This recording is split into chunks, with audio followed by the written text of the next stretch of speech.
Thank you.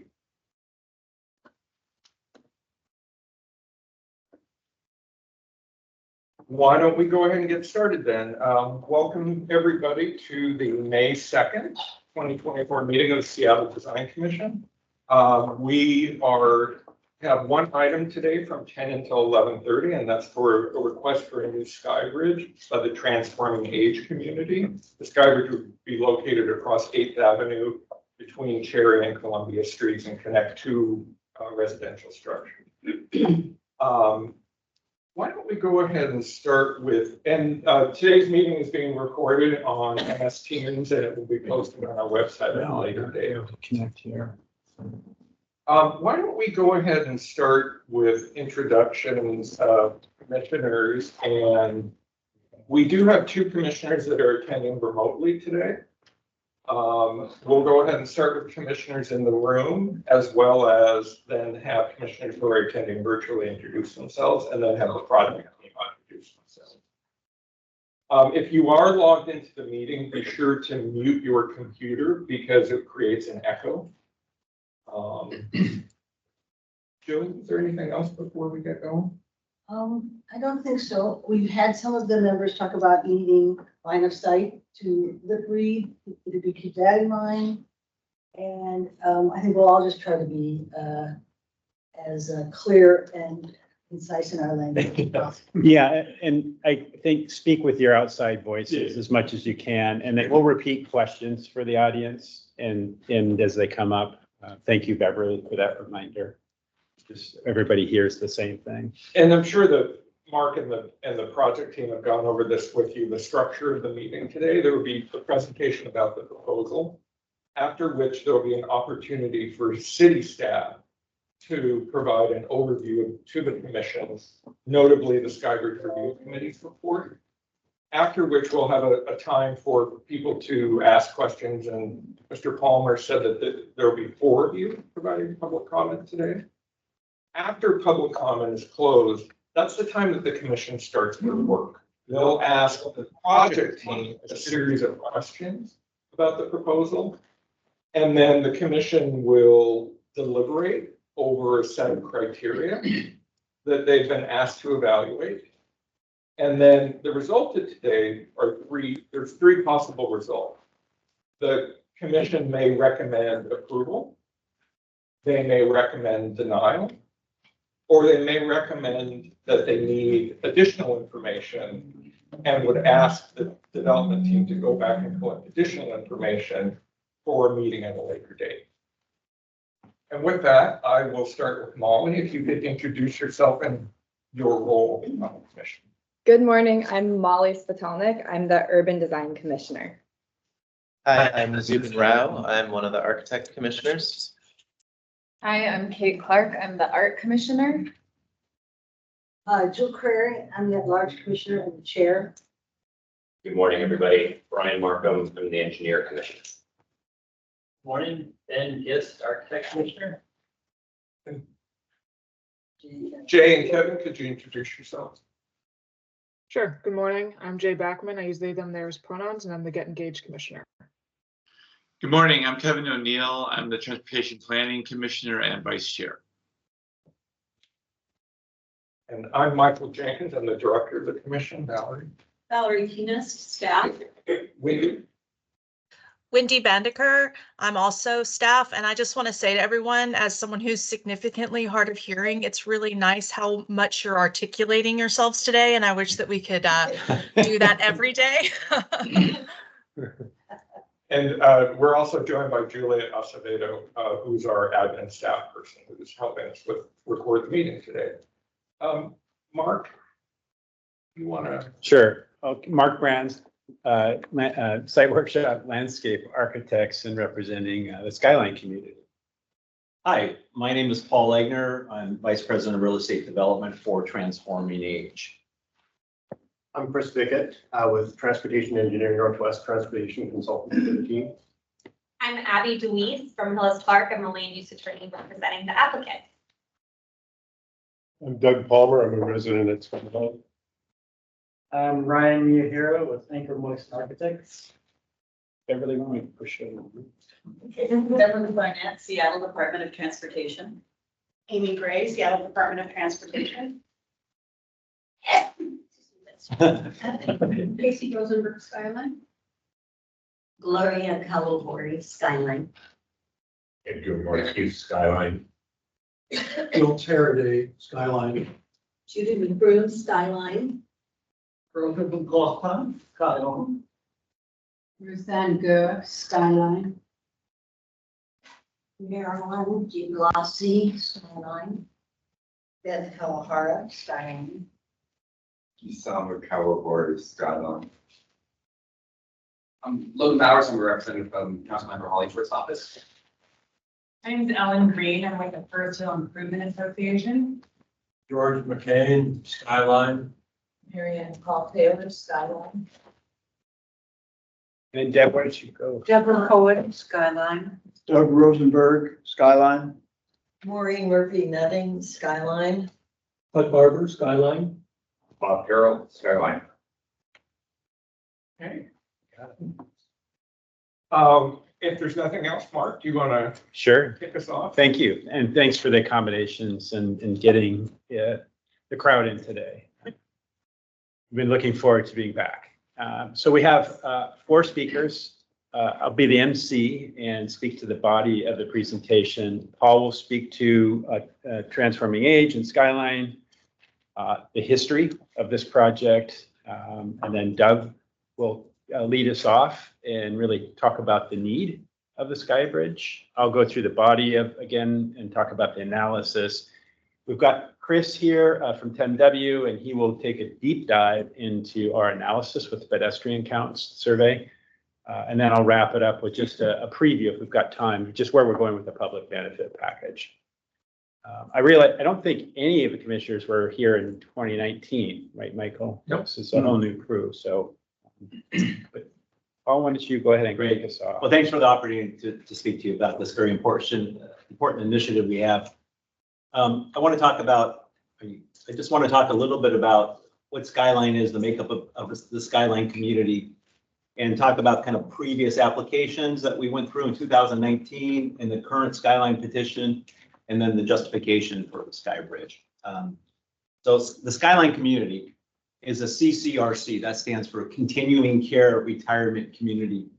It provides housing and services for 425 seniors in total.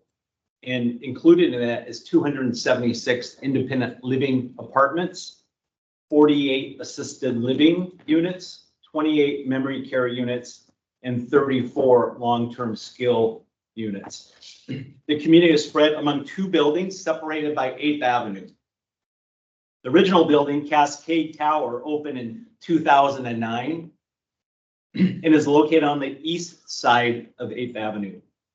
In 2021, Olympic Tower, located on the west side of 8th Avenue, opened, and this building has 77 independent living apartments and several additional common amenity spaces. Deborah, can you hear me okay? Okay. You're fine. You might remember that back in 2019, when Olympic Tower was in the early design phases, we had proposed a Skybridge to connect the 2 buildings into one integrated campus. In fact, I was there in front of you making a very similar presentation as I am today. But at that time, the building wasn't open. So assumptions were made regarding pedestrian flow and also traffic counts. The project was driven by Transforming Age, the not-for-profit provider who owns and operates the community.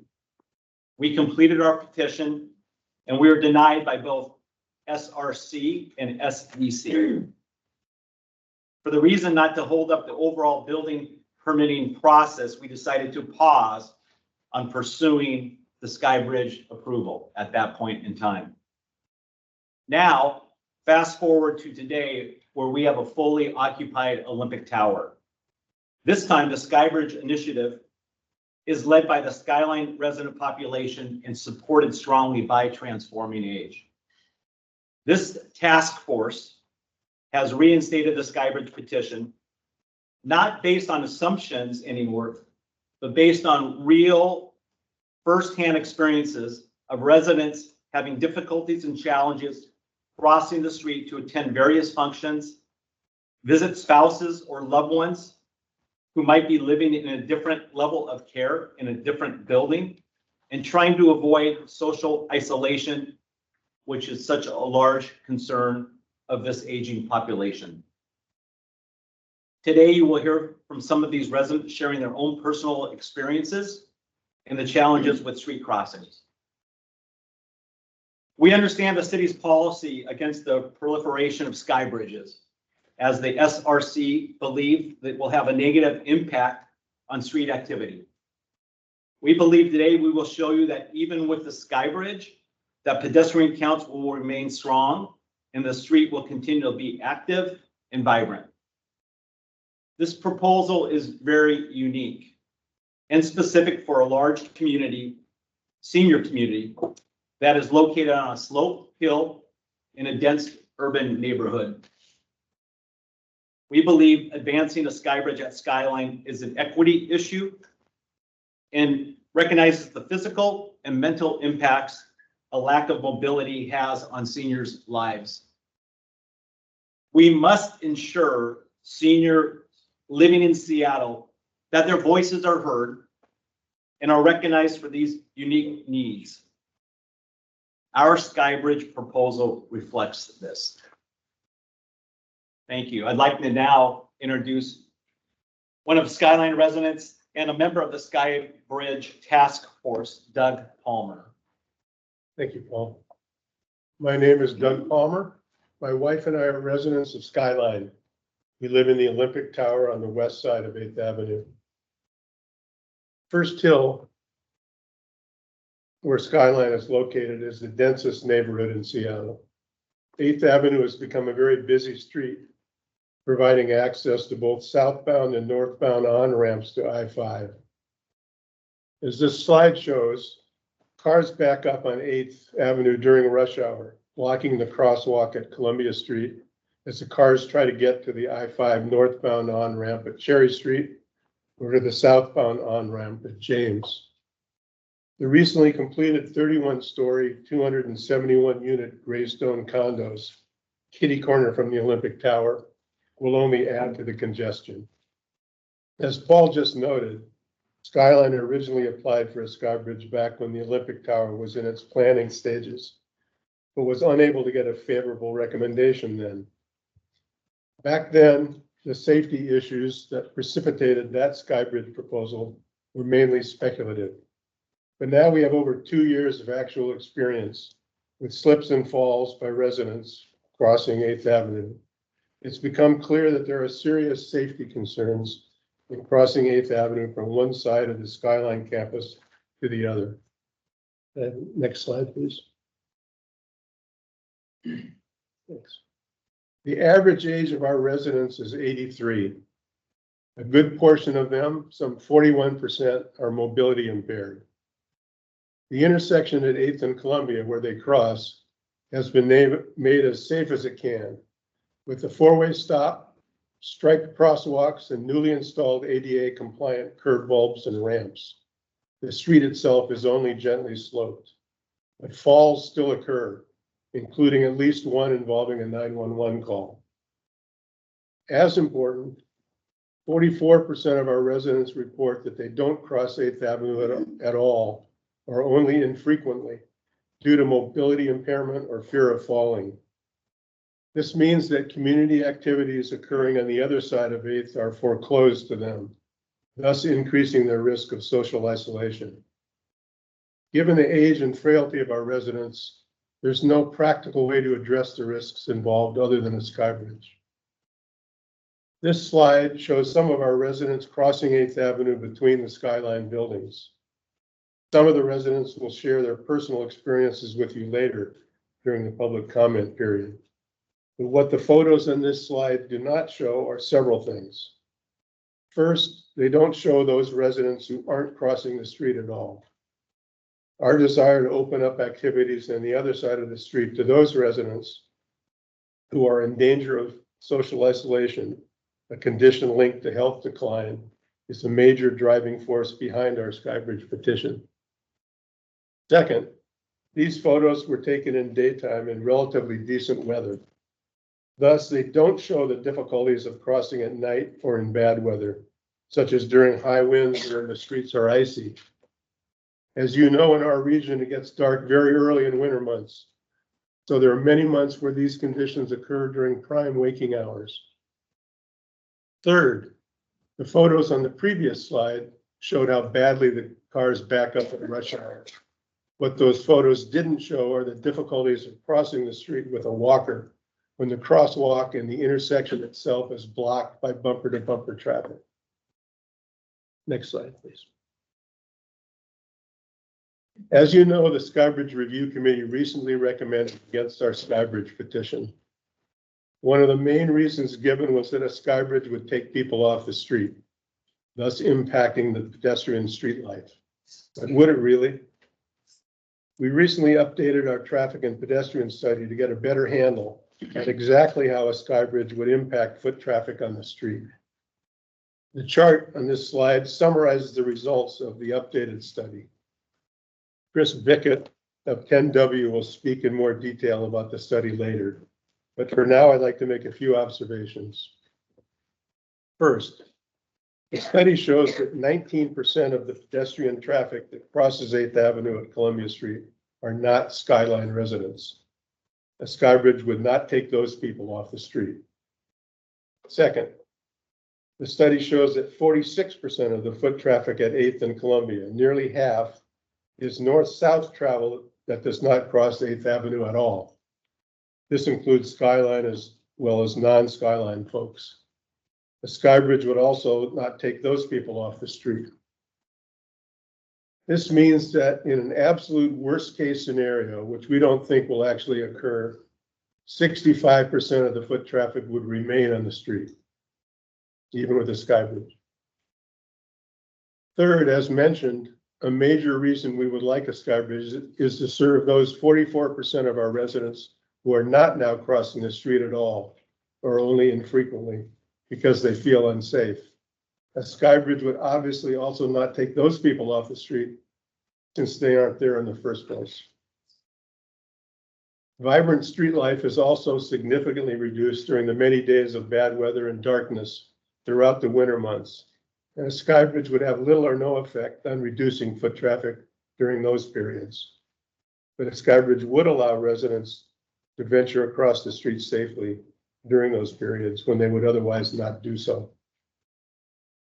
Finally, as you can see from column number 1 of the chart, 284 of the total pedestrians counted, or less than 9%, were Skyline residents who crossed at 8th Avenue at the crosswalk.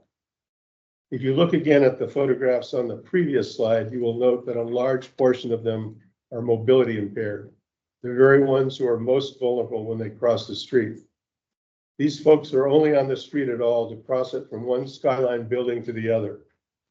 Are we really counting on these vulnerable seniors who appear only fleetingly on the street to create a vibrant street life? Some residents who cross 8th now would undoubtedly use the Skybridge if it were built. This chart shows our best guess as to how many would shift to a Skybridge usage if it were built and how many would remain on the street.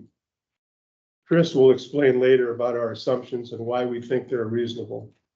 As you can see from the chart, these assumptions leave us with 80% of the street life still there, even with a Skybridge.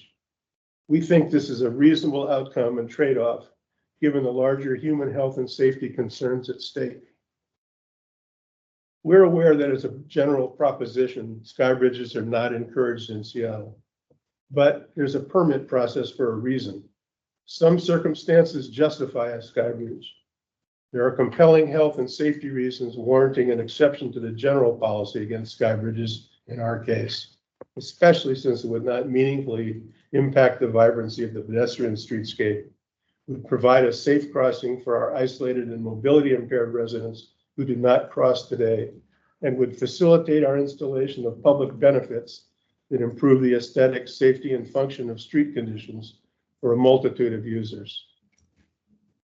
We are also very much aware of the precedent-setting nature of our Skybridge petition. We recognize this request goes beyond our specific Skybridge and implicates a larger conversation of how we are supporting the aging community of Seattle. We welcome that conversation and hope to set a precedent that is both restrictive enough to limit the proliferation of skybridges, as the code states, but inclusive enough to support communities like ours that are being left behind by the city's approach to the street environment. We believe our proposal is justified by the code and is the right policy choice. We hope you'll agree. Thank you. Thanks, Doug. I should also just add that we did not have this study, the data that you're seeing on the screen when we went to the Skybridge Review Committee. It was in reaction to a very specific comment about the pedestrian activity. So that was in a reaction to it. And that's why we've engaged a transportation planner to get data to justify the situation. So I'm going to go through the director's rule now, which in the list of analysis points that is made there, and go through them one by one. And then Chris will talk, enter again, and take a bit of a deeper dive into that pedestrian count and to how we came up with it and why we think it's valid and reliable information. So that grade crossing is the one that exists today. We worked very hard on this during the capital phase of the project when it was being built, worked with SDOT. At one time, we contemplated a whole raised intersection. So we were trying to improve this to the maximum extent feasible within code and considering the population. You do see this from time to time in a raised intersection. We didn't get there. There were a number of complicating factors. Nobody's at fault. We just couldn't get it done. There was a major project at 800 Columbia across the street. But we do have curb bulbs. We have a very safe crossing. It's as level as it can be on a city street. A well-marked crosswalk. The lighting is okay. We have canopies on either side, so it's weather protected as much as possible. So that's what the residents and what Doug and Paul had referred to earlier and what you've seen in the pictures. We had studied 3 tunnels. This is actually from the previous proposal and is still valid today. The building is now built. Note that the tunnel would still need to go through City Council. It is still a term permit underground. I don't believe it comes before you all at commission, but it would go through the process. I don't know if that's your gig, Amy. It is, yeah. You still go through Amy and go through the same rigor as an underground connection through in a right of way. So for major utilities in the street, very common: electrical, gas, sewer, and water.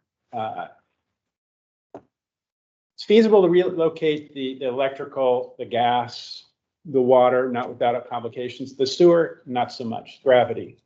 And to get that, we'd have to chase it pretty far to actually make up. We're not even sure that we could even do it. That's even feasible. You can see that it conflicts with the tunnel. And that's at the parking level 1.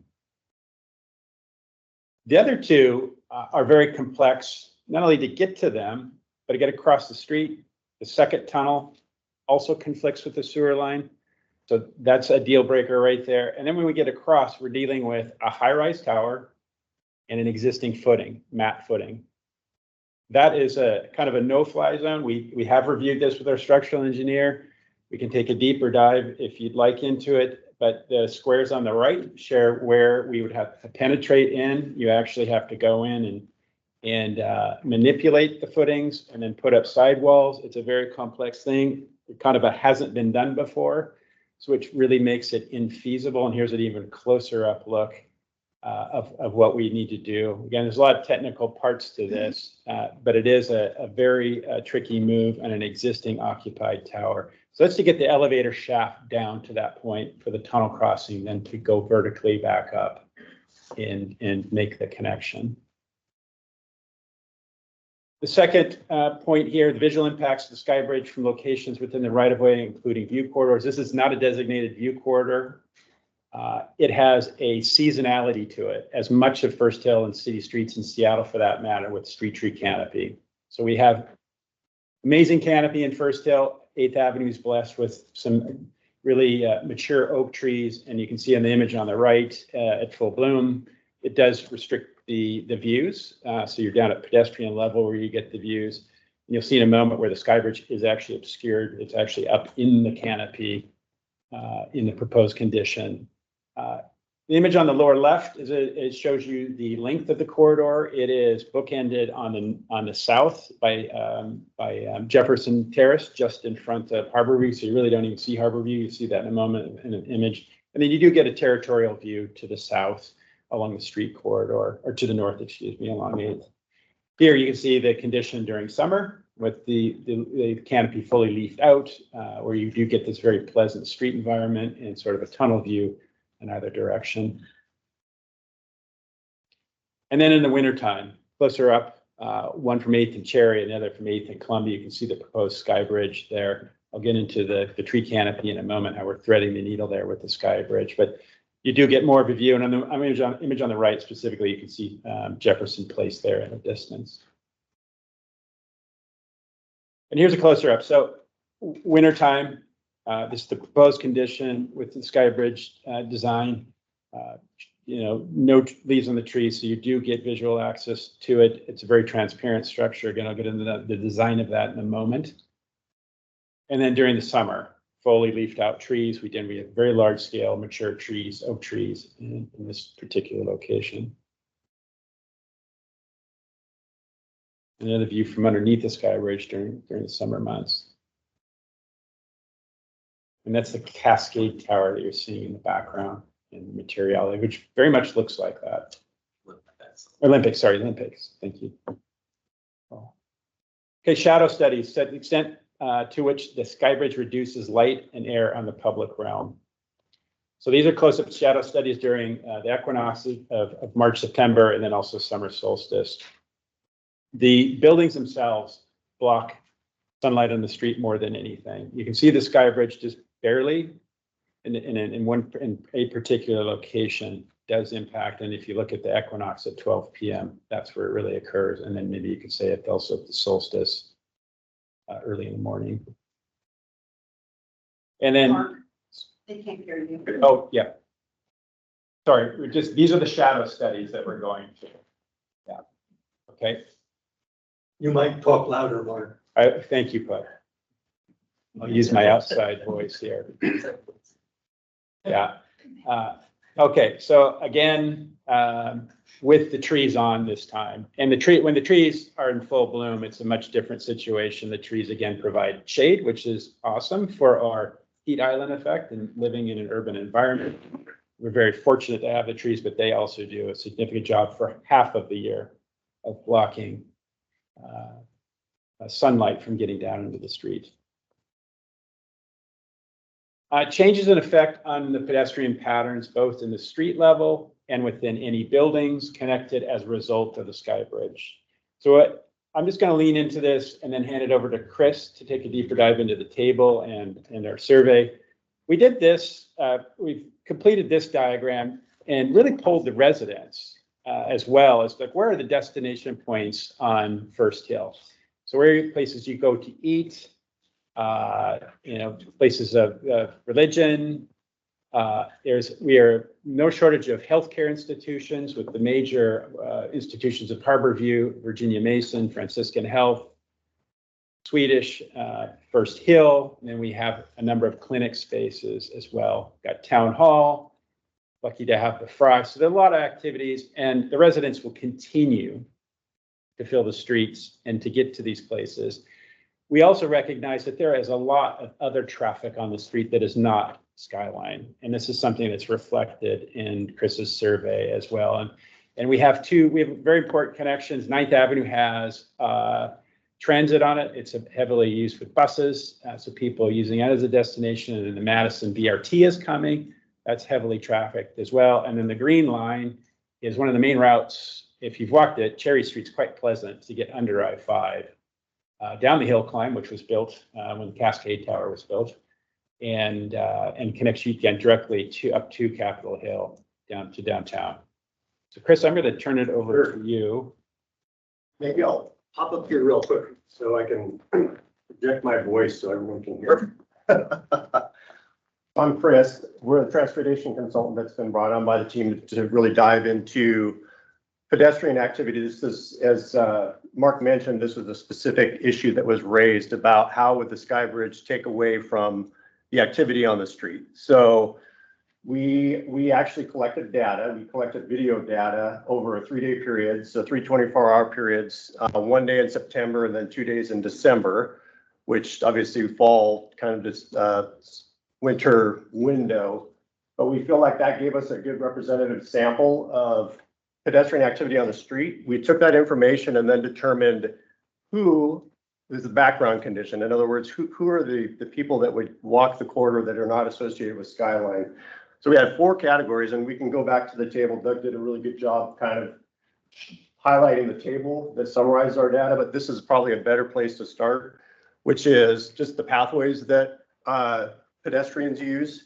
So the major movement for pedestrians is north-south, and you can see this, it actually is 1,328 of the total sum of pedestrians. Those are people primarily, so that could include Skyline residents that elect to go outside and walk up and down the street for whatever reason. It does not reflect people crossing the street. So we actually, the other background, so blue is kind of the background on Skyline residents. The other count that we did or evaluation we did was the east-west component. We consider this part of kind of the activity in the area. And those are people that simply walk east-west, not associated with Skyline. And then the red reflect the two conditions that we're really focusing on with the Skybridge. One would be door-to-door activity, people that just go straight across the street for convenience or otherwise. And then the second would be residents that actually use a crosswalk. And the sum total of these is what we consider the pedestrian activity. This is a 3-day total, so we can probably go to the next one, which would be the table. So this table, it's a lot of numbers and kind of mind-numbing at some level, but the bottom line is that this is a sum of 3 days. And what we did is we sorted out the 4 categories that we just talked about, which would be number 1, residents that use a crosswalk today that we believe would divert to the Skybridge. And for the purpose of our evaluation, we assume that 100% of those residents would use the Skybridge. And in a sense, it's conservative because it actually takes away activity on the street. We're trying to be as conservative as we can to say, look, this is the after condition. This is what we believe would happen within reason. The second column would be the door-to-door crossers, essentially mid-block or we use the term jaywalk, but I don't know if that's really a term that we want to get too focused on, other than to say that it's door-to-door, and that's people that see a convenience. They see a convenience going straight across the street.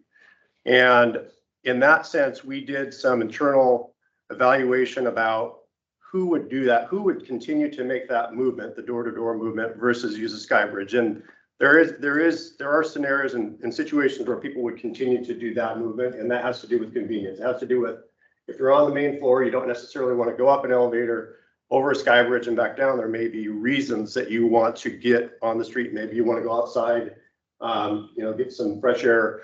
So we assumed 40%. This was an internal kind of discussion among the residents, got some feedback. And then the remaining non-Skyline traffic would remain on the street. So the sum total of that, assuming those factors, is that we believe that 80% of the activity, the pre-project activity, would remain on the street. And even in an absolute worst case scenario, Doug had mentioned the 65%, that is assuming that all Skyline residents use the Skybridge, which we don't believe is realistic or accurate. We think that it's probably somewhere in between, which gets us to the 80% number. And the bottom line is that, this doesn't, as was mentioned before, it also doesn't reflect residents that currently don't cross the street or are reluctant to do so. So the utilization of the Skybridge is more than just the 100% and the 40%. It's going to be, there's additional latent demand that doesn't actually show. So that's just kind of in a nutshell. Sorry, that's just in a nutshell of how we evaluate this. And sorry, somebody's got their speaker. Who's guilty? That was like really distracting. So that's a summary of how we evaluated this, how we really wanted to get an idea on pedestrian activity and how the Skybridge would benefit at the same time without hurting or detracting from what we believe is the intent of the activity on the street. So thanks. Thank you, Chris. Okay, next analysis is on implications on existing and proposed landscapes. So we have a complete project, and the Skybridge is up. You're seeing the image, the plan view. One thing I'll point out here is there is one street tree just to the south. It's here.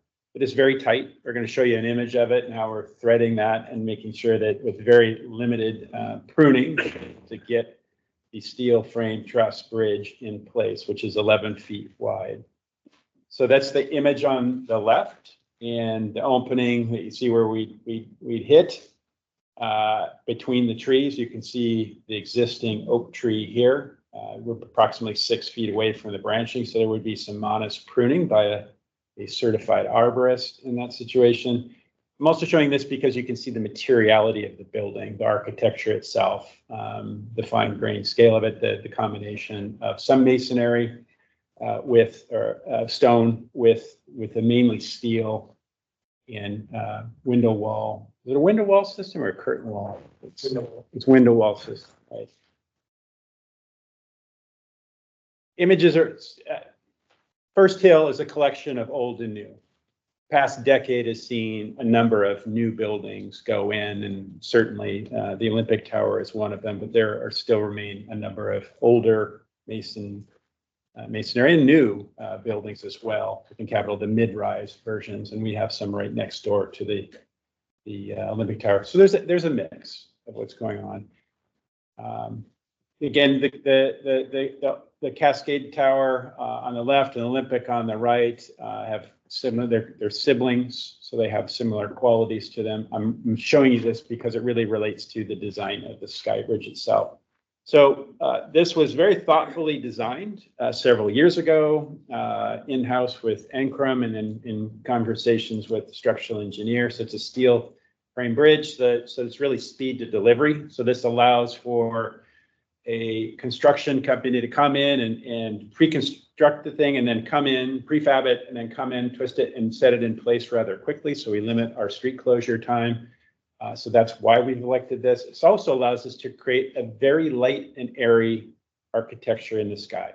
So there's a lot of transparency to this. It is enclosed, and I'll show you a shot in a moment. But the idea is to use metals, perforated metals. You can see in the design above, but also in the lower right, the materials that really do speak to not only the transparency, but there's a fine grained nature though. There's some real design opportunities here.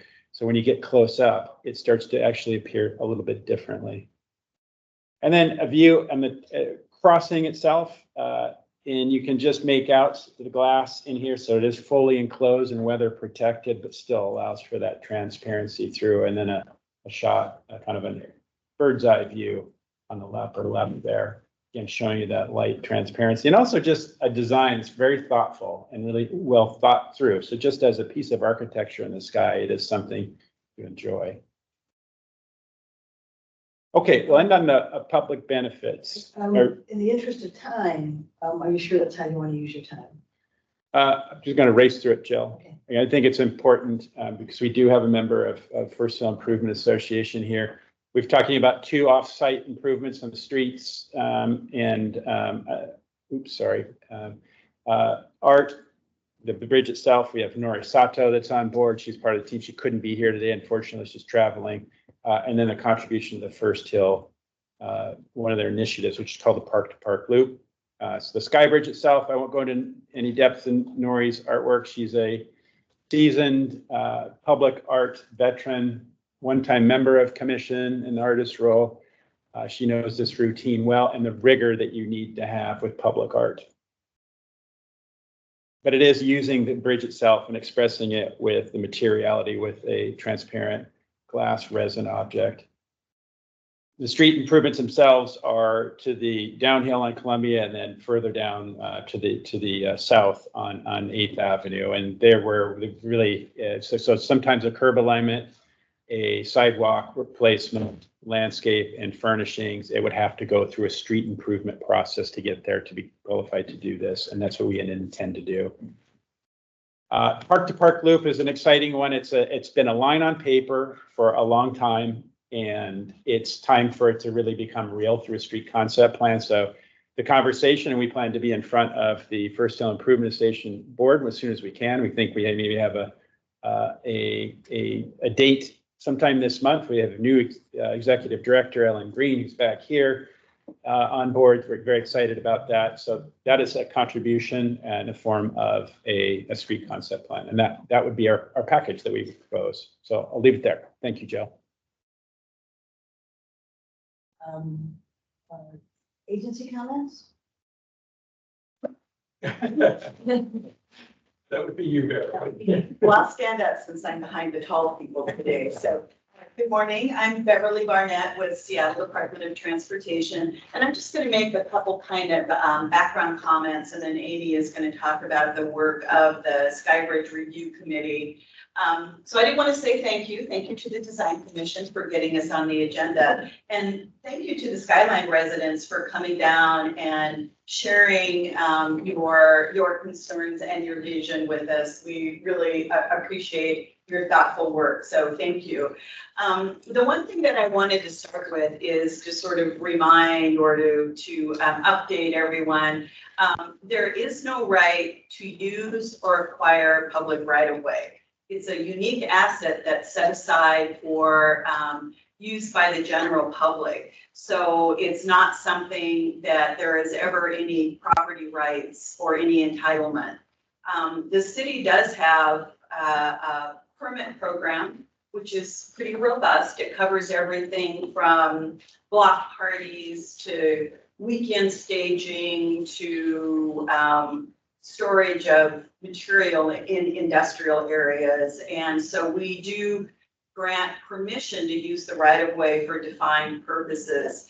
As the permit use gets bigger or more impactful or more expensive and difficult to move, we move into a different category of permits. And those are permits that are reviewed by the city council. So those would establish the use and terms and would require the city council to approve. The city council has wide discretion. So when this gets to city council, they will base their decision on everything we bring them and what they hear from your voices and what in their policy role they determine is the guidance they want to provide us. So right now, we are looking at, we're maybe midway in the process. So what we will do when an applicant petitions the city council, SDOT manages the review program, and that's Amy's job. I think everyone knows Amy. And so we look at defining the technical impacts, and we convene the Skybridge Review Committee. We go to the Seattle Design Commission, a really critical advisory body that we all rely on, including the city council traditionally weighs heavily on what the Skybridge Review Committees or the Seattle Design Commission says. When all the puzzle pieces are done, Amy will put the puzzle together and present it to the SDOT director, who will then forward a recommendation to the city council. So we're kind of midway in. We did also want to talk a little bit about what we look at the staff level. And our job is really to provide good background. So when this gets to the city council, they have a clear understanding of what we think are the impacts, the implications, and the technical feasibility. So this is the stage that we're at. So we look at, the baseline for us, of course, is the Seattle Municipal Code. That specifies criteria that Amy and others in SDOT need to evaluate. It also provides us some policy guidance. I think we've all used the word proliferation, which I can barely say, but it is, we look at the code has criteria and they tell us how to interpret the criteria. So we've got kind of that double job. We also look at the Skybridge Director's Rule. And I think probably everyone isn't familiar with director's rules. So director's rules are adopted by department heads, and what they do is provide background information on how the code is interpreted. So how do we measure a sidewalk dimension, or how does city light figure out things? So it's more of an explanation of the code language, which, and code language is difficult to modify. So the interpretation is really important. We also, of course, look at the design commission because they're advisory to departments as well as to elected officials. We look at public comment and public input. We also look at the guidance we've had previously from the city council or things that they've spoken about or how they've reviewed and commented on previous kinds of sky bridges or other discretionary things like, you know, I work on street vacations. Amy and I are up there all the time, being guided by the council and what they want to see and what they want us to bring them. We also, under city policy, we're guided by equity and we're to put an equity lens on everything that we do. So when we look at something like this, we're looking at how our other communities might be impacted. Is this a tool that would be available to other communities for them to avoid street traffic and other things? So we try to look really broadly. And I think, you know, for those of us as city staff, we're always careful about how things might lead to something else. So we want to really understand the implications. But I think for us, it's really looking at code, director's rule, previous policy guidance, design commission, community comments, and the equity lens, which we've put in front of us for everything. And then it's our job, that's just a royal we, it's really our job to bring a package to the city council so they have everything they need to make a decision. They don't have to look at it and say, is there enough clearance? How are they going to deal with that city light pole? And they can focus on what is at their more elevated level of decision making. So I think that's kind of the background for us. And then Amy was going to jump in a little bit about the Skybridge director's role, unless there's any questions. And we're always available. So if anybody wants to call us, call us. And the commission did receive a copy of the Skybridge Review Committee report. Maybe just a few quick highlights. Sure. Yeah, I'm going to speak to what the Skybridge Review Committee evaluated, and that is an interdepartmental team that I convened that reviews skybridges. I think it's been reiterated a number of times. The city generally disfavors skybridges. And we take it has a high threshold to meet. Are you able to hear me? Okay, I'm aiming for you. So when the Skybridge Review Committee met with the applicant in March, a majority voted to not recommend the Skybridge based on the correct code criteria. We look at the code criteria. That's what our task is. We're governed by 1564.010 and all the things that it lists out. And the SRC found that there are reasonable alternatives to the Skybridge for a number of reasons. One is what Marco has greatly described as the improvements to 8th Avenue with the curb bulbs, the added safety measures, the four-way stop, the lights, the trees. It's a nice street. It's a good street environment for people to access. It has a relatively flat grade.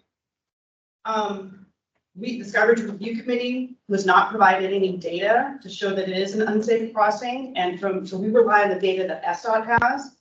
And SDOT didn't have any data that there's been crash collisions, pedestrian car collisions. Our claims people have not received claims for falls on the right of way. So the data that we have and had available did not support that it was an unsafe crossing.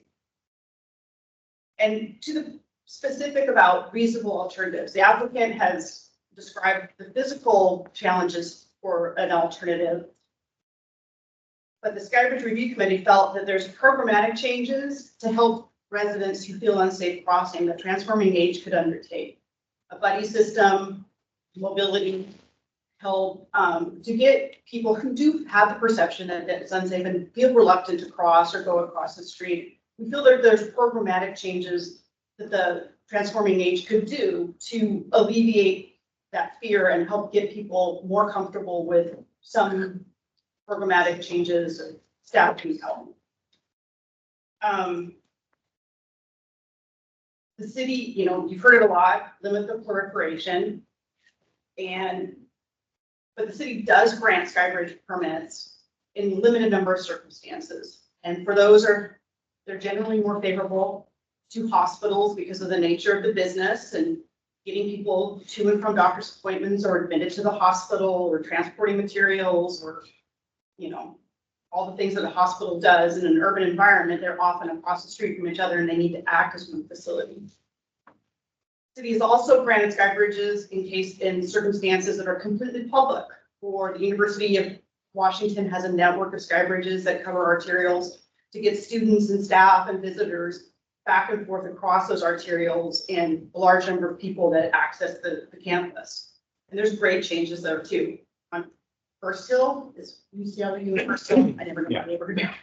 There's a Skybridge for the Seattle University where it covers street because of the grade changes and to get people back and forth. But that's a completely public Skybridge that anybody can use at any point in time, and there's no restricted access.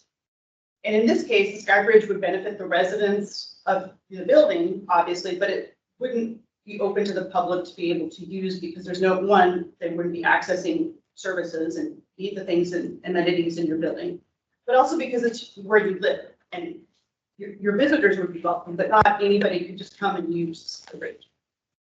And it's the city's goal to make the streets safe for everyone, especially the elderly and the people that have mobility challenges. The city's Vision Zero commitment is to reduce severe crashes and make streets safer for all, for everybody, especially most vulnerable users. And in the Vision Zero toolkit, Skybridges are not identified as an option or as a preferred alternative to making streets safer. We feel that active streets make for safer streets. Thank you. We're at 10:50. Bearing that in mind, if we can have an opportunity for public comment and then shift to commission, giving the commission an opportunity to do their evaluation. Palmer, were you going to speak on behalf of some of the residents, or were the residents going to speak? Residents who are going to speak. Great. Who wants to go first?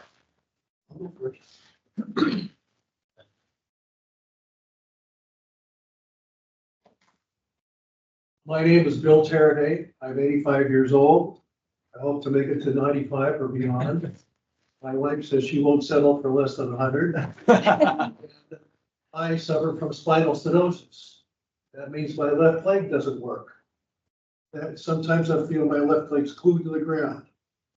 So I've had 4 back surgeries, and I've now determined that I'm going to take matters into my own hands. There's not going to be another symptom touching me, not after 4. And so I endeavored to go to the Skyline pool in the Cascade Tower to do physical training. I've had a PT person actually come to the pool to give me training and exercises. And I endeavor to do that daily. And I do that daily during good weather, but not during bad weather. I don't want to be facing wind and rain and snow and ice and who knows what. And then, wouldn't you know, during quote unquote good weather, the other day a gust of wind came up and this thing went over onto 2 wheels. And I nearly had a life-threatening or a life-changing event. I've heard about broken hips, and I know how elderly people recover or sometimes don't recover from a broken hip. And so I'm not one of those guys that wants to be there. In my youth, I was active. I played tennis, I skied, I ran the Seattle Marathon. So I know the freedom and the pleasure of walking and running and not having to think. Now, every single step that I take is a conscious effort. And to you who is hard of hearing and wants me to enunciate, I hope I did a good job of doing that. The bottom line is I need the Skybridge, and others in my community need it more than I do. So please, I'm going to thank you now for your thoughtfulness in considering the Skybridge proposal. My name's Ed Marcuse. I moved into the Skyline Olympic Tower in November of 2021, and I was fully ambulatory at that time. I then developed a B-cell lymphoma and underwent 7 courses of chemotherapy, which exacerbated a pre-existing neuropathy and leaving me walker dependent, ambulate. And as Bill said, all of a sudden you have to think about every step that you take. And in order to get from one building to the other, I've got to go down one curb, across the street and up another curb. And in wet weather or icy weather, this is simply dangerous. In order to access physical therapy, the pool, breakfast, as well as cultural activities, I need to go between the 2 buildings. And it really is a hazard in any kind of weather that makes it slippery. So a Skybridge will greatly simplify my life and my wife's life. Thank you.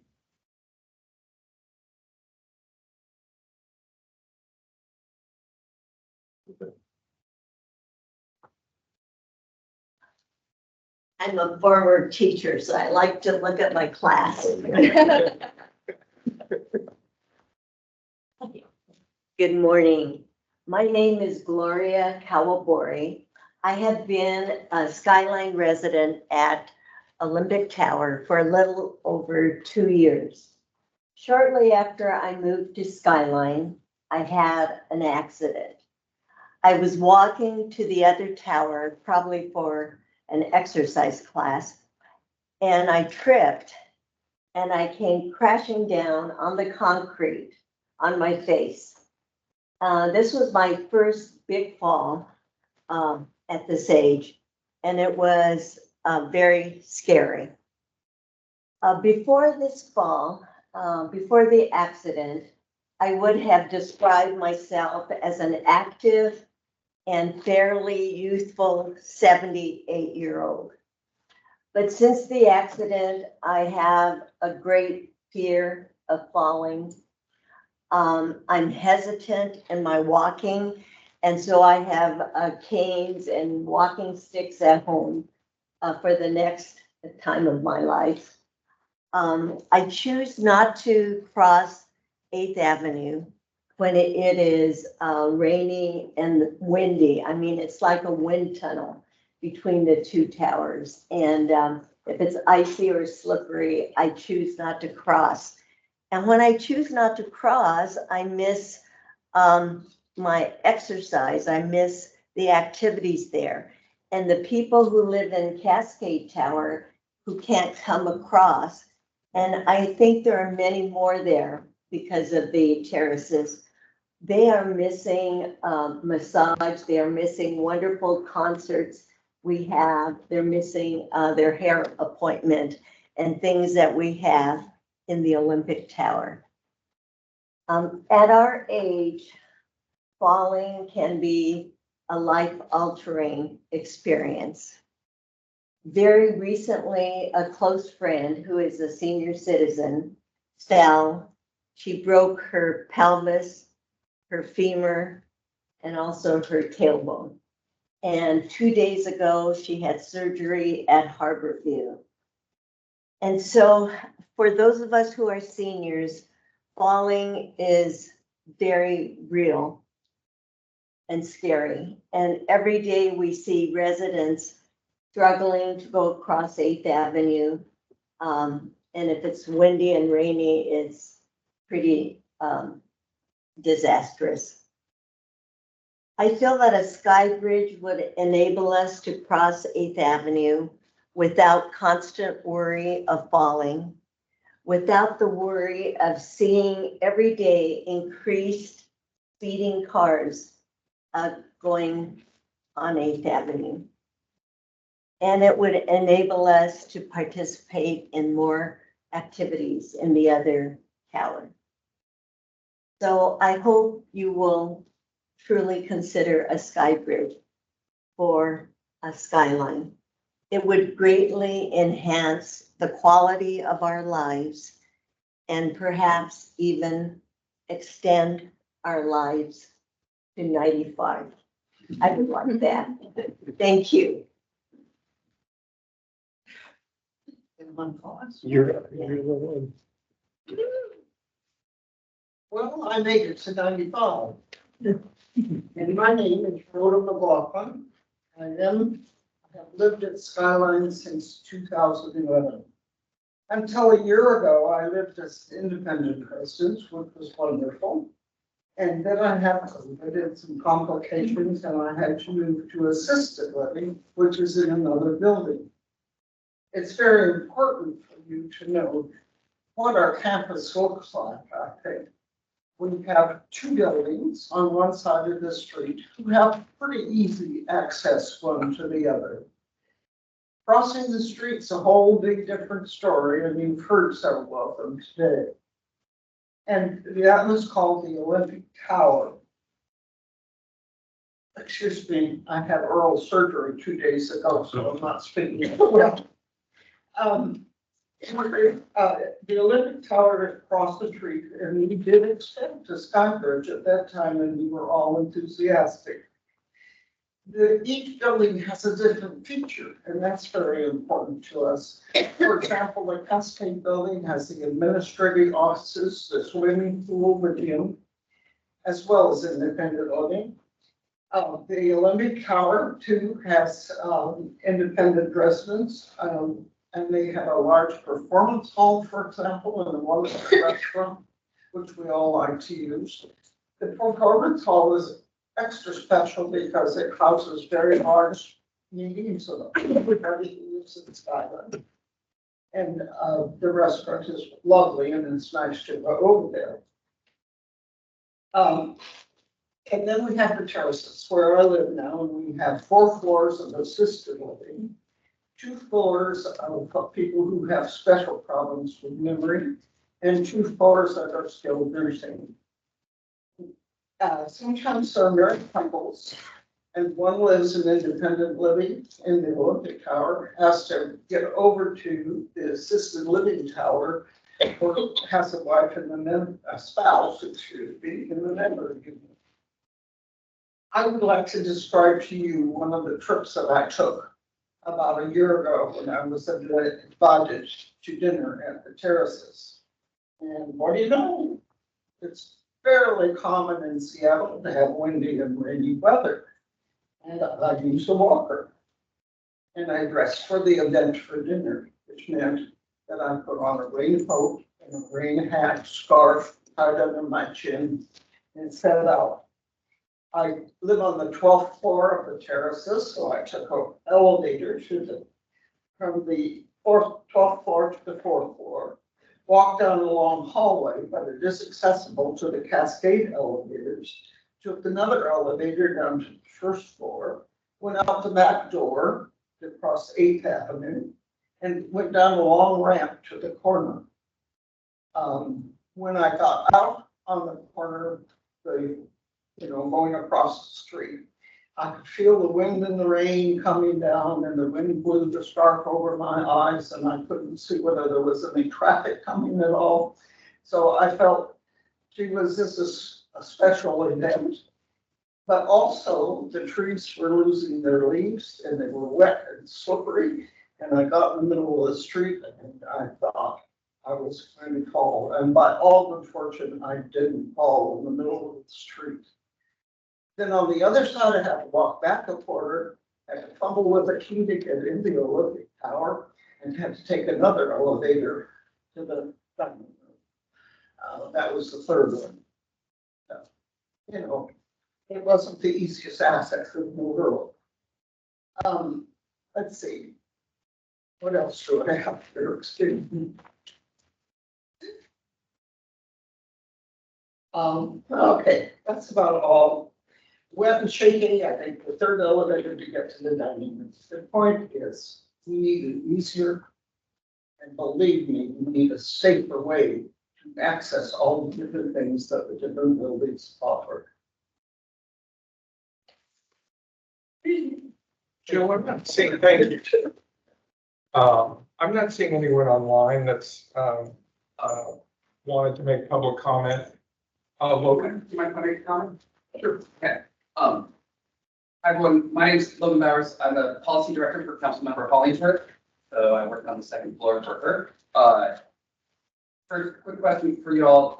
Councilmember Hollingsworth and Councilmember Kettle sent a letter to both departments. I just want to make sure, does everyone here on the design commission received and read that letter? Has anyone not received or read that letter? Okay. Just some quick notes on that. Councilmember Hollingsworth and Kettle spoke in favor of the term permit for this. The departments are tasked with interpreting council intent of the policies as written. And so they wrote a letter expressing that intent. And I'll just highlight a few quick items from that. Of note, in that letter, among other things, they explicitly noted that the design commission, which is tasked with reviewing the benefit mitigation and other visual elements of the Skybridge, gave the bridge high marks on all of those in the first round of the first application in 2018. The council members also reviewed and completely agreed that the public benefit mitigations and other aesthetic elements were very good on this project. Other things they noted, they don't consider the city an expert on programming for elderly services, and that the city should not be weighing in on how those services should be programmed in an alternative to a Skybridge. Also want to highlight in SMC 16-15-64-050, section C of the considerations council, they paid special attention to item number 10, accessibility for the elderly and the handicapped, and feel that is very, very important to weigh the benefits of a project like this in favor of those with limited mobility. And also, I wanted to note that different from 2018 to today, in the rejection in 2018, some items were noted, such as a raised intersection as a possibility at, I believe, 8th and Columbia, which I saw later determined was not feasible. So in the previous application, there was some discussion of alternatives that were later determined to be infeasible. So given those alternatives are off the table now, both council members explained. I believe that the circumstances have shifted in favor of the applicant receiving their permit, and that is their intent of how they look at the SNP. So we have 25 minutes. We need to figure out how to use that well. We've heard from city departments talking about municipal code. We've heard from council talking about policy. We're neither of those bodies. We now have 25 minutes to do what the intent of this meeting was, which was to give you the expertise of the design commission, and our job is to evaluate it against the director's rule. So typically we do 2 rounds where we ask questions and another where we ask comments. I don't know in this amount of time if we're going to be able to do that. We'll start, we'll see where we get. I'm going to ask commissioners to be really brief in the questions. And I'm going to just put a helpful suggestion out there that one of the things that you might focus your questions on is what you saw that might be missing from today that would be helpful for your evaluation. So let's start with the people who are online. Jay or Kevin, either one of you want to go first? Sure. Thank you for the presentation today. I think there was a lot of thoughtful input on this. I really only have one question as I am new to this project. I understand that there was consideration for some other street improvements, some of which did occur with the curb bumps and new curb ramps, and there was consideration for the raised intersection at raised roadway at the intersection. My question is, was there ever consideration or discussion with SDOT for changing 8th Avenue access or creating it as a curbless street for more activation of all people using 8th Avenue and to make it easier for that kind of mid-block access and crossing? Yes, Jay, there was consideration for both curbless and an extended curb bulb, as well as a raised intersection. And I think there are a number of factors. I don't know that we can blame it on SDOT. It was just, we just did not get there as a collective team with any of those and determine what was built today was the best path forward. Understood. Okay, that was my primary question. Thank you. Kevin? Thanks, Jill. I'll, in the interest of time, I'll try to be really brief. The question number one, with the implementation of the curb bulbs, do we know what the actual curb to curb crossing distance is on 8th? I imagine it has to be at least 20 feet, so 2 lanes of traffic can go through, but do we know what that exact distance is and how much the curb ramp cut down on that distance? Kevin, I believe it's between 20 and 24 feet, and we essentially shaved off 6 feet on either side. Okay, that's helpful. Thank you. And then question number 2, I don't believe just because there was testimony about cars backing up and essentially blocking the box, which is a term for when cars block an intersection. Do we have any PM peak traffic counts for 8th Avenue? I suspect we don't because it's not an arterial. Yes, Chris, go ahead. Yes, we have, Kevin, this is Chris. We have, as part of the video data collection, we captured the PM peak hour for 3 different days. The weekday PM peak hour. For traffic? Yes, for vehicle traffic, because it's video, basically video footage, so we're able to count pedestrians and vehicles. Okay. And do we have what those numbers are in the Let me see if I can. I'm not sure. It might take me a minute. Let me see what I can dig up real quick here, okay? Okay, all right, thank you. Yes. I'll wait. Those are the only questions I had, but thank you. Let's go over this with Molly. Yeah, so I have one question. So you spoke to the 20% reduction assumptions for people on the streetscape. Have there been program considerations that bring more activation outdoors to replace that percentage of people?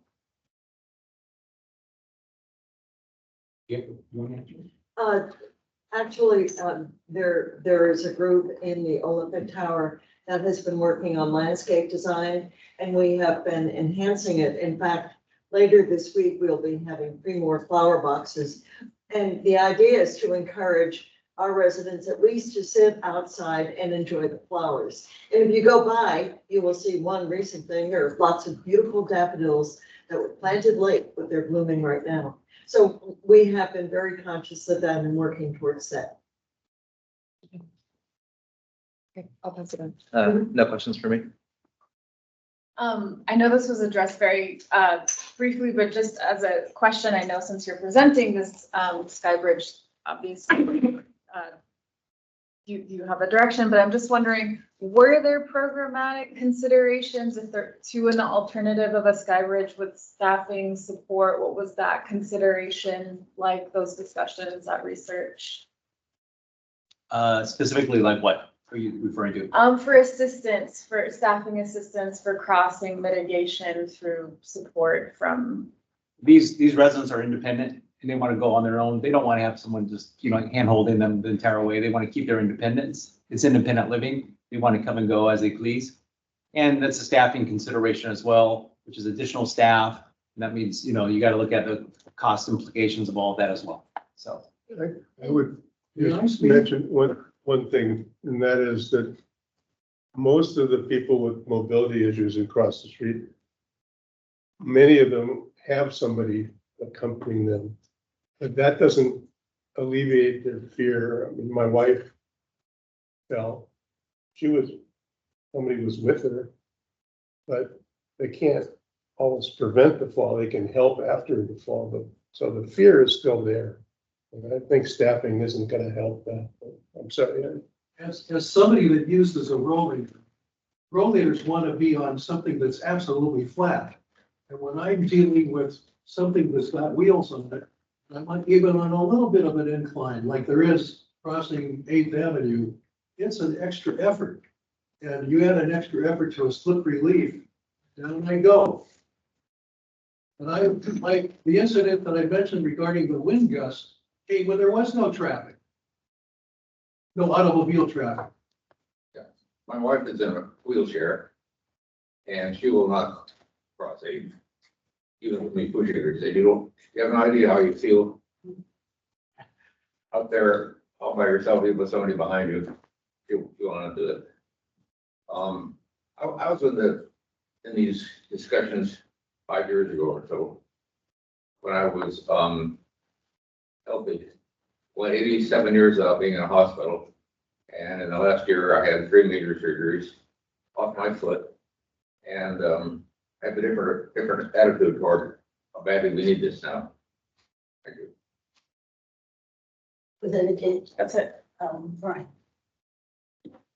I don't think I have any programmatic questions. I did have one question. I think, Ms. McLaughlin, you said that you expected a Skybridge when you moved in.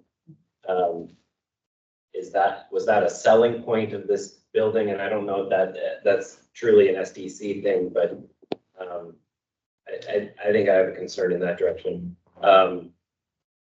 And then as of the engineering commissioner, I do wonder about the support for the bridges and any improvements that need to be made on the older building. I'm assuming the new building was designed for a future attachment. The older building probably needs some support. Is that in the public realm?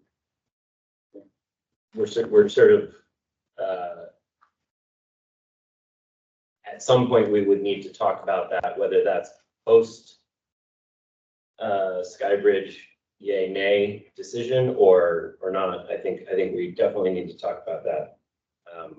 Those are my 2 primary questions. Well, I can answer you're correct that the new one was designed to have the Skybridge attached, and the existing building wasn't, but there's a big setback from the street, so that support would end up on private. Private.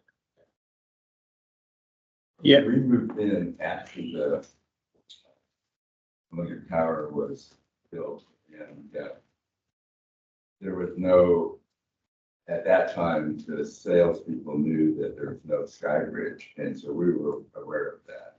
But the hope was that both communities on either side of the street would blend in as one community. Thank you. Brian, just to clarify, there is a deep setback on the Cascade Tower side. So the right of way is here and improvements to the building to receive it. So you wouldn't need to be looking right away. Correct. Yeah, that was clear on the first response. Thank you. I'm listening. I'm not hearing something that I think makes that as a crossing very dangerous, and that is the city, which they do often work on Madison, Madison. Yeah. They divert the traffic to 8th to get to the freeway. So 8th Avenue is essentially an on-ramp to I-5 and north and south. Which would be in the traffic information that we are hoping to compile. Which I have pulled up now. Kevin, to answer your question, there is a little over 400 PM peak hour southbound trips on the segment that basically that's the 2 buildings. 2,400 ADT total, but 400 southbound.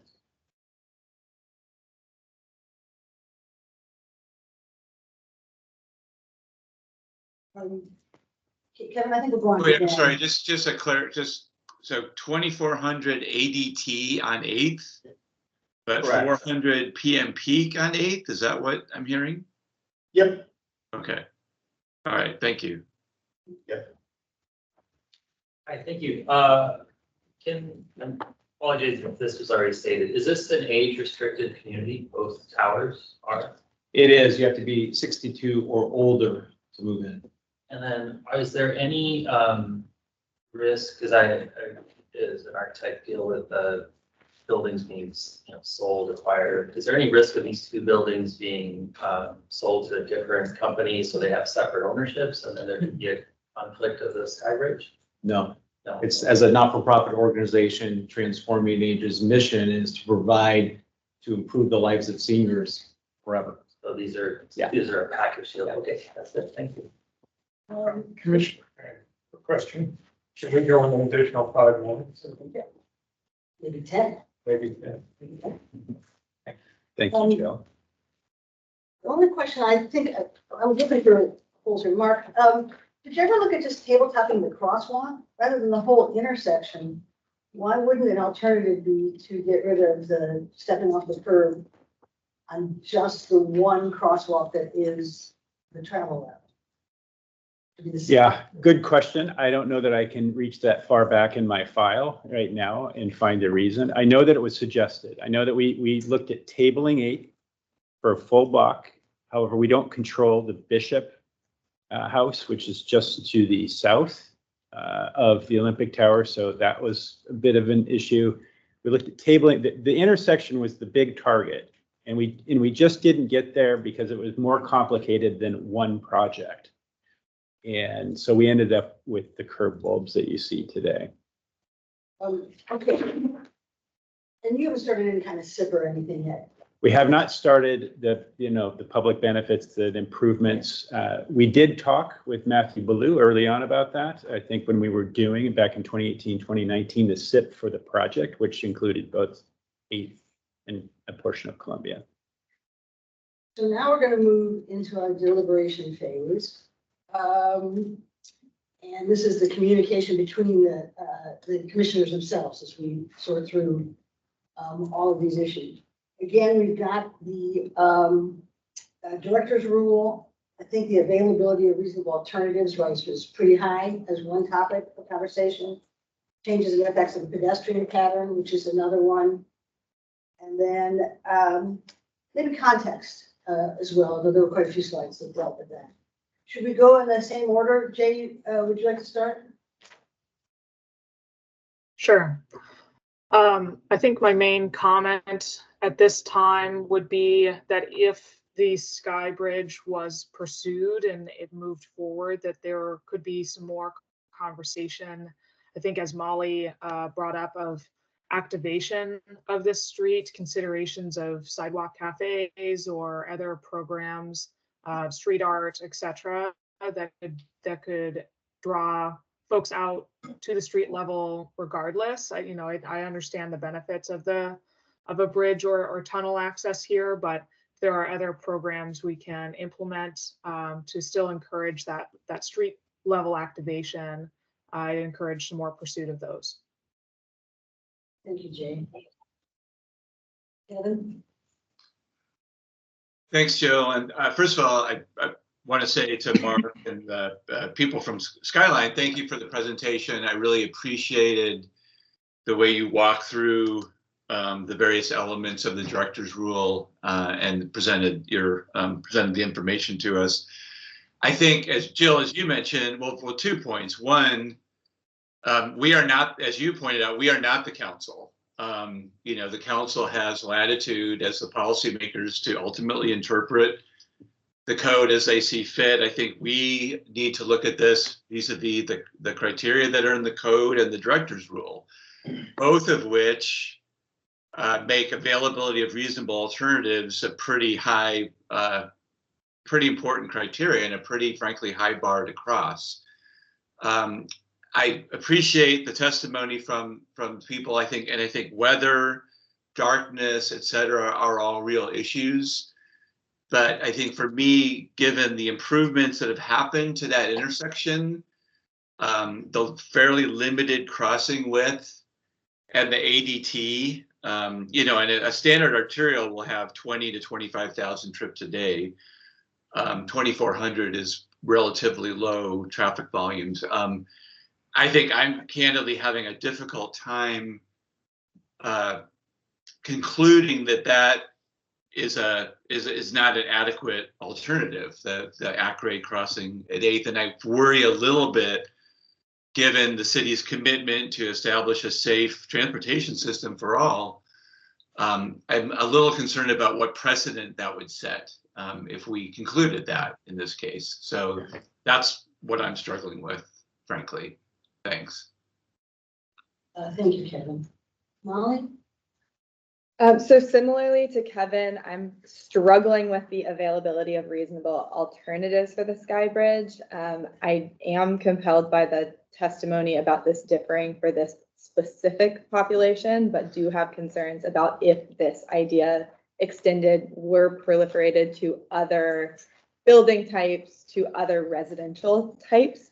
So that's a concern, although I'm compelled by the testimony that ADA access may differ from this specific population's need.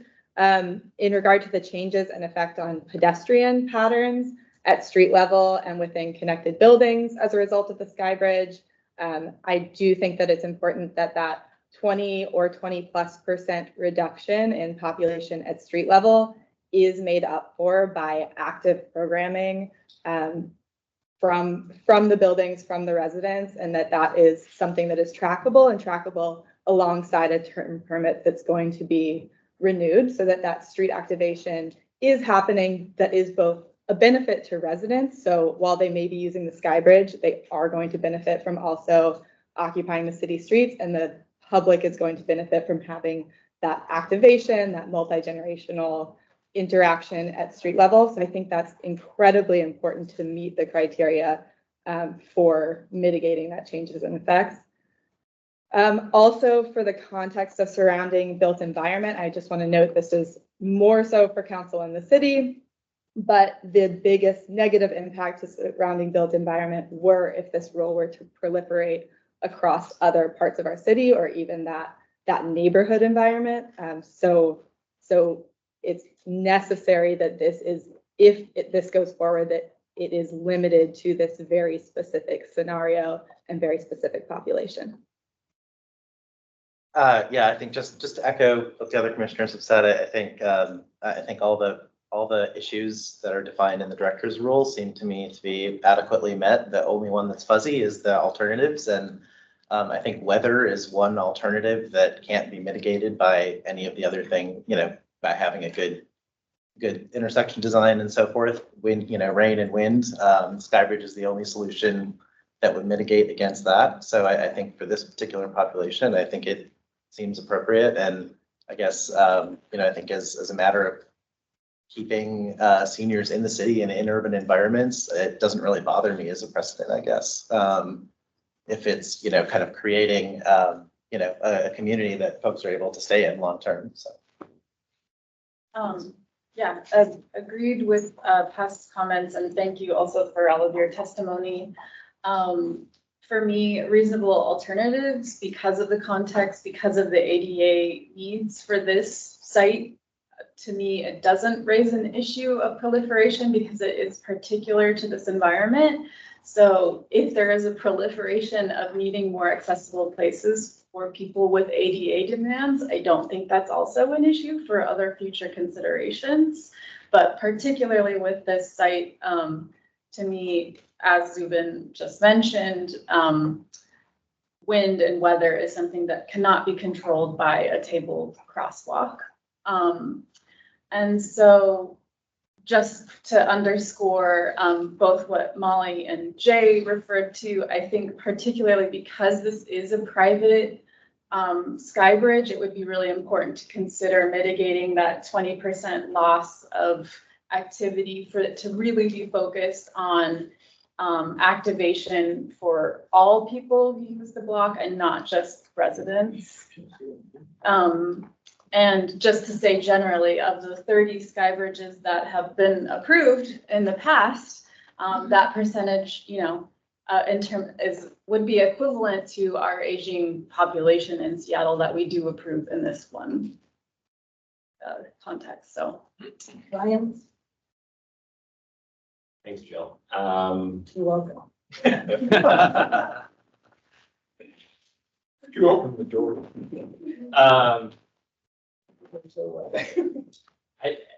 One of the most compelling things I think I heard is about the residents that don't cross the street. And I think, perhaps I'm less concerned with a 20% reduction if you also bring in the idea that you are going to activate the clear and transparent connectivity of these buildings a couple stories up, and so people will see light also at the street corner. And I think that, to me, is probably one of the more compelling things in all of this conversation. I don't know, as someone who's working with my parents in assisted living, and they're thinking of transitioning housing, this is a really important thing, and I would hate to. I want more people to live and stay in Seattle. Mm-hmm. And I think we're not doing a great job of providing that that long-term life here. And what better place is there than near a bunch of hospitals? So honestly, it makes a lot of sense to me. I would want to come back to the design of the Skybridge. I think it has nothing to do with the neighborhood, the buildings that it's connecting, the trees, and I think it is not as transparent as I would like it to be. You know, and it's probably a design from 5 years ago. Fine, but if we are going to go forward with Skybridge, please don't make it that one, right? Yeah, that's my deliberation is let's light up this corner and make it active with the residents of the neighborhood.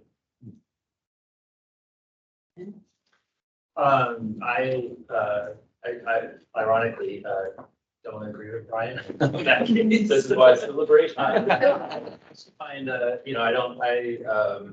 find the design of it kind of intriguing. I think it needs to be developed further, of course. I know it's just it's probably an early design that hasn't been fully fleshed out, but I thought it was fairly intriguing as a unique object. I also feel like it's fairly well shielded with the trees, and just that specific location doesn't bother me. I actually am against Skybridges in general for all the reasons that the city is, but I think in this location it makes a lot of sense, and the testimony is very helpful. And I think it is an important part of providing a city for everyone, and really making a great place for elderly and everyone. So I don't have much more to add. I do support the ground level activation comments. I'm not sure exactly what that is or what that means, but I do support that. And with that, I'll just. Can I just mention one thing? Last summer, Trinity Church, which is at James Street, had a street fair that went all the way along 8th Avenue. And it was very well attended, both by neighbors and by residents of Skyline. It was a really happy day.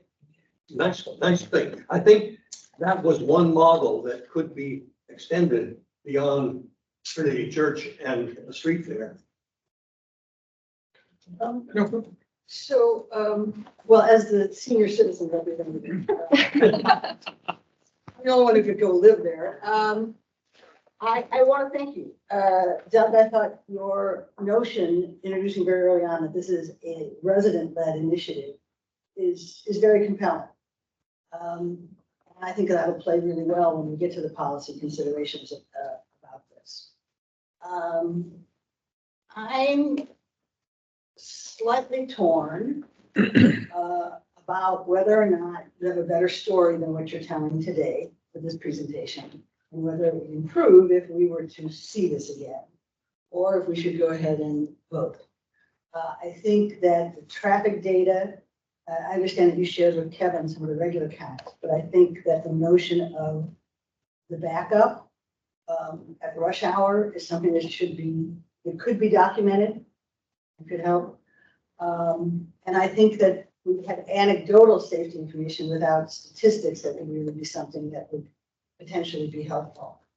And then I would also put the idea of the tabletop intersection as something to look at. Do people want to vote? Do they want to condition this? If so, we should kind of, what I've got down as conditions, one is to a further look at the design. Just because in the interest of time, we couldn't really get into that. The activation piece, I think, would be interesting. You just brought up a festival. That would be a fantastic slide to add to the activation piece. We could ask to see it again, to fill in these holes. We could go ahead and vote today. I could go either way. I would support voting, yeah. Okay, so vote it up or down. I think you can ask for those updates before you consider any public benefit Yes. package that should be augmented based upon the discussion. Right. I think the fact that we're going to see it again regardless is that the public benefit does mean that we can, rather than conditioning this, we could move this just to, you already have a heads up of what we're going to want to see some more of at public benefit. Michael, did you want to say anything for a second? Before the vote, and I think I appreciate you wanting to take a vote today. I think it would be very helpful if the council provide greater direction about your policy expectations in the future.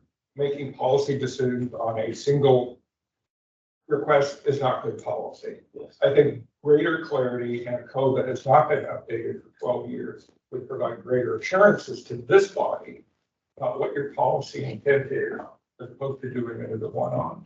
Something for you and the other council members to consider. Yes, and I would just say that anytime the process is shortcut is not helpful. Yeah. People who shortcut processes think they're helping, but it's so much better to have a full vetting and then package all of that to go to council. That's what's supposed to happen. And that's really where we can offer the most value. Yeah. So, okay, so we are voting on approval. And I don't have a lot of conditions or details, except to note some of the things that we've talked about. In the minutes, certainly. The minutes will reflect that. So, should we start? You want to start? We can start in the room, and pick up Kevin and Jay last. Why don't we do that? Are we conditioning? No, at this moment, there are no conditions, but there is an expectation that the minutes and the things we brought up will be reflected in a public benefit package. Okay. I'd like to recommend approval with those assumptions for the public benefit meeting. Vote to approve. Vote to approve. Same. Vote to approve. And, okay, Jay and Kevin? Approve as well. Jay, your vote to approve, okay? Kevin? Kevin, you're muted. I think you said yes. Sorry, I keep messing with my mic. I vote to not approve. Kevin, no. And the reason?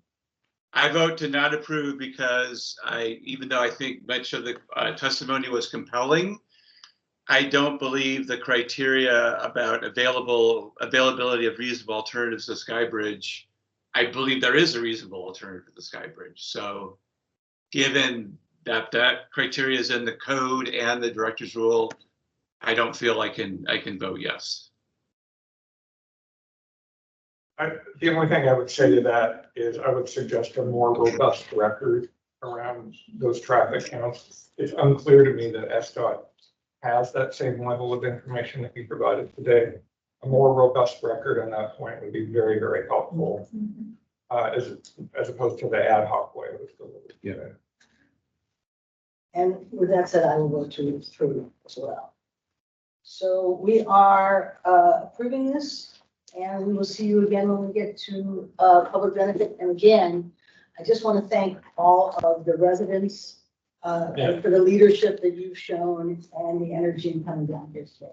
That probably was one of the biggest factors in the outcome you're meeting. So well done. I'd say one more of a comment. Be really great to understand with respect to the design of the from back, what the kind of conceptual Yes. idea behind it is. I understand transparency and all that kind of stuff, just kind of the idea Sure. of like why it's that way. Pretty great. Yeah, we didn't even talk about design at all. There's a story and we'll, Yes. we'll bring it. Yeah. Thank you, everybody. Thank you. Thank you. Thank you, Commissioner. Thank you. Thank you. And we will see. Right. That is. You're talking about CS, yeah. Yeah. One of the. I'm right. He's with. I've already got it.